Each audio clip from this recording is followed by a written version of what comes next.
So pretty major deck repair completed. So, you know, a lot of times when your decking and stuff is rotted, a lot of people think they have to replace the whole deck. Well, you don't always have to, because like this deck, the framing of it was still solid. So basically I just tore off all of the decking.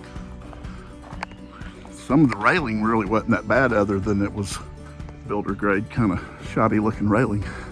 So we did some custom railing, replaced the step treads and the decking.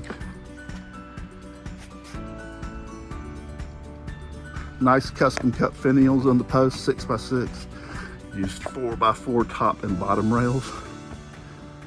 The only thing that could have made it a little more of an upgrade would have been to go with metal pickets, but that definitely boosts the cost up.